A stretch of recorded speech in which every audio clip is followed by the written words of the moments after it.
Olá, meus irmãos, que a paz do Mestre Jesus esteja em nossos corações. Vamos continuar o estudo do Livro dos Espíritos a partir da conclusão número 7. Vamos lá?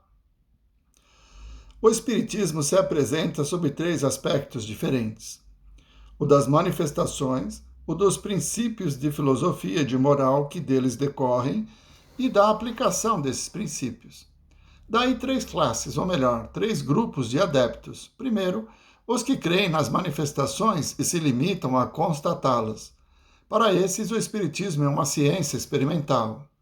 Segundo, os que compreendem as suas consequências morais.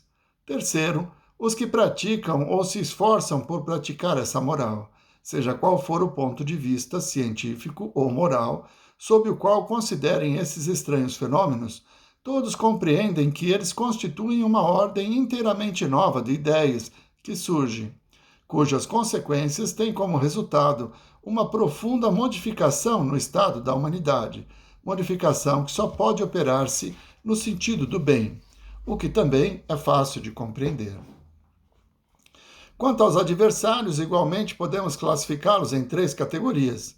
Primeira, há dos que negam sistematicamente tudo o que é novo, ou deles não venha, e que falam sem conhecimento de causa. A essa classe pertencem todos os que nada admitem fora do que possa ser testemunhado pelos sentidos. Nada viram, nada querem ver e ainda menos aprofundar. Ficariam mesmo aborrecidos se vissem as coisas muito claramente, temerosos de serem forçados a admitir que não têm razão. Para eles, o Espiritismo é uma quimera, uma loucura, uma utopia. Não existe, eis tudo. São os incrédulos obstinados. Ao lado desses podem colocar-se os que não se dignaram dar aos fatos a mínima atenção, nem sequer por desencargo de consciência, a fim de poderem dizer: quis ver e nada vi. Não compreendem que seja preciso muito mais do que meia hora para se darem conta de toda uma ciência. Segunda, há dos que, sabendo muito bem o que pensar da realidade dos fatos, os combatem, todavia, por motivos de interesse pessoal. Para estes, o Espiritismo existe, mas temem as suas consequências, atacando-no como a um inimigo. Terceira, há dos que acham, na moral espírita, uma censura severa demais aos seus atos ou às suas tendências. Tomando a sério, o Espiritismo os embaraçaria. Não o rejeitam, nem o aprovam. Preferem fechar os olhos. Os primeiros são movidos pelo orgulho e pela presunção, os segundos pela ambição, os terceiros pelo egoísmo. Concebe-se que essas causas de oposição, por não terem nenhuma solidez, venham a desaparecer com o tempo, pois em vão procuraríamos uma 4ª classe de antagonistas, a dos que se apoiassem em patentes provas contrárias, demonstrando o estudo consciencioso e laborioso da questão. Como todos os adversários só lhe opõem a negação, nenhum deles apresenta demonstração séria e irrefutável.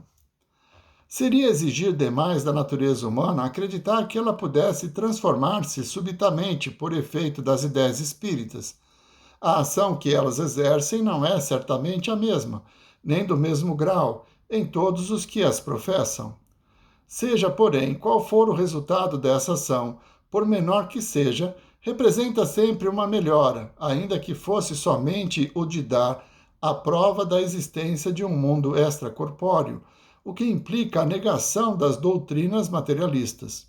Isto decorre da simples observação dos fatos, mas para os que compreendem um espiritismo filosófico e nele vem outra coisa além de fenômenos mais ou menos curiosos, os efeitos são diferentes. O primeiro efeito, e o mais geral, consiste em desenvolver o sentimento religioso naquele que, mesmo não sendo materialista, é indiferente às questões espirituais. Daí lhe advém o desprezo pela morte. Não dizemos o desejo de morrer, longe disso, pois o espírita defenderá sua vida como qualquer outro, mas uma indiferença que o leva a aceitar sem queixa, nem pesar, uma morte inevitável, como coisa mais de alegrar do que de temer, pela certeza do estado que lhe sobrevirá. O segundo efeito, quase tão geral quanto o primeiro, é a resignação nas vicissitudes da vida. O Espiritismo dá a ver as coisas de tão alto, faz a vida terrena perder 3/4 de sua importância, que o homem não se aflige tanto com as tribulações que a acompanham. Daí, mais coragem nas aflições, mais moderação nos desejos. Daí também a aversão à ideia de abreviar os dias da existência, pois a ciência espírita ensina que pelo suicídio sempre se perde o que se queria ganhar. A certeza de um futuro, que depende de nós tornar venturoso, a possibilidade de estabelecermos relações com os seres que nos são caros, oferecem ao espírita suprema consolação. Seu horizonte se alarga ao infinito, graças ao espetáculo incessante que ele tem da vida de além-túmulo, cujas misteriosas profundezas lhe é possível sondar. O terceiro efeito é o de estimular ao homem a indulgência para com os defeitos alheios. Cumpre, porém, ressaltar que o princípio egoísta e tudo que dele decorre são o que há de mais tenaz no homem, e, por conseguinte, o mais difícil de extirpar. Muitas pessoas fazem sacrifícios com muito gosto, contanto que nada custem e de nada se privem. O dinheiro ainda exerce sobre a maioria dos homens uma atração irresistível, e bem poucos compreendem a palavra supérfluo quando se trata de suas pessoas. Por isso mesmo, a abnegação da personalidade é o sinal mais eminente de progresso. Profunda essa conclusão, não é? Então, quem não acredita no Espiritismo não o estudou. Quem teve a paciência de frequentar uma reunião mediúnica ou uma casa espírita séria, onde a caridade, o amor ao próximo são as ferramentas de trabalho, vão perceber a transformação moral que essa doutrina nos traz. Negar é fácil. Como dizia o padre Quevedo, isso não existe. Pois é, mas existe. Nós vamos sobreviver ao corpo e isso nos consola. Aqueles que amamos, que já partiram, estão nos aguardando no plano espiritual, isso também nos consola. Saber que as dificuldades da vida são consequências das minhas escolhas, seja nessa vida ou em vidas anteriores também me consola. Percebe o que o conhecimento da doutrina, se aprofundando no Evangelho, sob a luz da reencarnação, da imortalidade, nos traz uma esperança maior? A doutrina espírita nos liberta do sofrimento, sem dúvida. Não nos abrevia das nossas necessidades de resgate, mas fica muito clara aquela passagem do Evangelho que Jesus diz assim: Vinde a mim, vós que estáis aflitos e sobrecarregados, que eu vos aliviarei. Como ele vai nos aliviar? Resolvendo os nossos problemas? Fazendo por nós? Não. Nos ensinando a melhor forma de lidarmos com os nossos sentimentos, que são eles que causam a maior parte das nossas aflições. Por isso que no finalzinho da conclusão, ele fala do orgulho, do egoísmo, que são as principais causas dos nossos conflitos.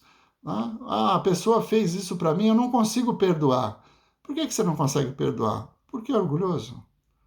Quando você compreender que o perdão é algo que te liberta, que o fato daquela pessoa ter errado em relação a você fez com que ela assumisse um compromisso. Perdoá-la nos liberta da mágoa, do rancor, do ódio, e isso nos faz bem.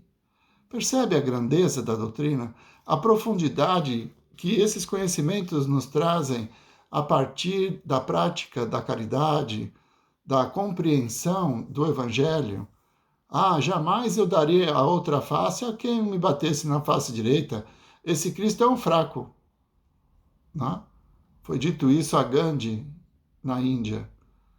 Mas Ao contrário, é muito mais forte aquele que consegue fazer diferente, que ofendido perdoa, compreende o outro pela sua imperfeição, pela sua ignorância, e segue em frente procurando ser uma pessoa melhor.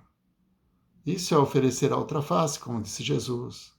O convite para que nos amemos a todos, isso também faz com que nós passemos a compreender as pessoas.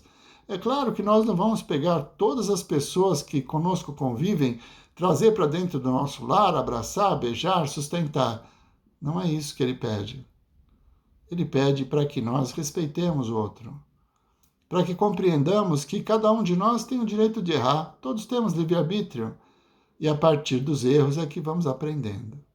Quando o erro traz uma dor para nós, significa que estamos resgatando o nosso erro do passado. É uma oportunidade. Veja como isso nos consola. Como abre os nossos olhos para ver o mundo de um prisma diferente, nos trazendo a confiança de que tudo está certo, está no seu caminho. E quanto maior for a minha resignação, maior for a minha fé, mais leve se tornará o meu fardo, como Jesus nos disse. Não esqueçamos também do seu jugo. O jugo dele é suave, mas é um jugo. É algo que ele espera que façamos, que nos amemos uns aos outros. Muito obrigado. Bom, vamos parando por aqui. Na semana que vem, continuaremos nas conclusões, a conclusão número 8. Vamos fazer a nossa prece? Mestre Jesus, nós vos agradecemos, Senhor, por mais esses momentos em que pudemos ter convosco, pelas verdades que nos são mostradas, que tenhamos a força de vontade de praticar o vosso Evangelho, aliviando as nossas aflições, compreendendo as nossas dores e lutando para vencer a nós mesmos nesse caminho que nos levará até vós. Muito obrigado, Senhor. Muito obrigado, meus irmãos. Uma boa semana a todos.